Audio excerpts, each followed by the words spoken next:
Hey, it is a Saturday, October 22nd. We're going to be doing a card of the day, a focus of intention for the next 48 hours because I do not work on Sundays. Sundays is my day of rest. Tonight is the monthly community reading. I would love to have you. Only a few spots left. It's $20 per person. It's free for all of the members of I Am the Altar because it is a part of your membership. There is no recording for the Zoom platform tonight. So if you don't make it, you've missed it. There's no recording. So with that being said, the Almighty Pineapple LLC is trademarked, copyrighted, and registered in 3 different classifications with the United States Trademark and Patents Office. Any duplication of my content without my permission is subject to legal recourse without as guided by my legal team. This is not a reading. A reading is an intimate discussion between you and a spiritual advisor of your choice, hopefully led by your intuition. As I always say, your intuition is your superpower. Everyone's born with intuitive, but not everyone listens to it, as you can see the state of the world. So with that being said, we're going to be doing, again, the Halloween Oracle deck. Why not?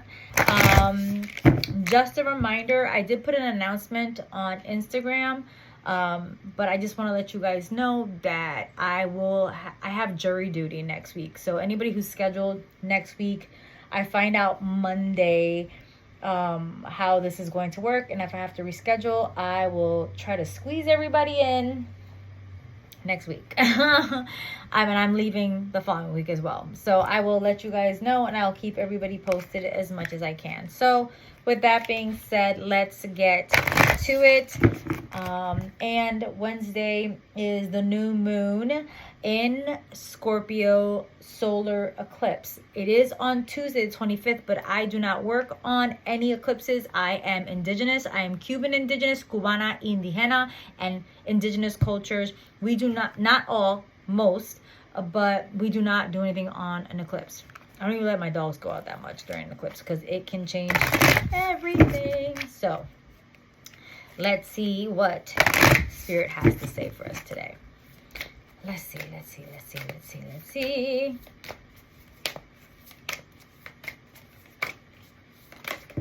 There we go. Change. Mummy. Mummy is the card. This is a repeat too, just like the zombie one was yesterday. So the mummy is popping up again, and the mummy says, the sand in his mouth, the bandages wound, jealous of the living, eternal life bound. The ancient Egyptians took death very seriously. Death was not seen as many of us see it, a finality to be dreaded, but as just as the beginning of a new life, or often eternal life in a better place, or the afterlife. The practice of honoring and preserving the body through a complex process of mummification was central to ancient Egyptian culture.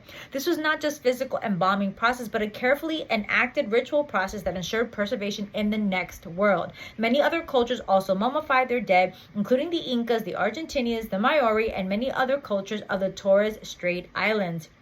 In our modern horror genres, the mummy has also become an icon. From early horror writing at the turn of the century to very popular films such as The Mummy and The Mummy Returns, the plot normally revolves around the mummy returning to life and cursing and hunting down the living. Even the discovery of King Tut's tombs and other long-hidden Egyptian treasures in the 1920s in particular sparked an explosion in mummy-related films and literature. Should you pull the Moaning Mummy card from this deck, know that change is inevitable and that no matter how hard you try, things will not be preserved exactly the same way you want it to be. The card also indicates that this change will be for the better, so why fight it? The endings, the closed doors, the barriers, this is just a healthy pause and an indication that a change of tactics is needed. You are not cursed. You have just developed a pattern and you can take control and change it.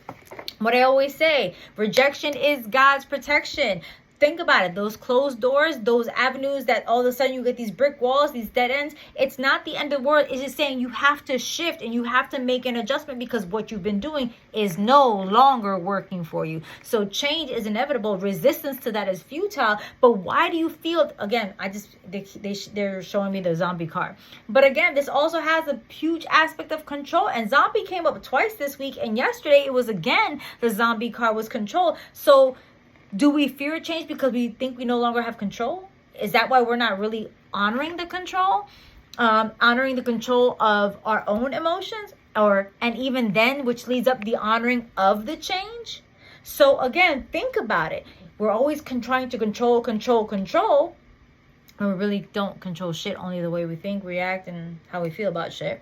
But because we've gotten so comfortable with a specific situation, so we know what to expect, that is a form of control that is being attached to that outcome.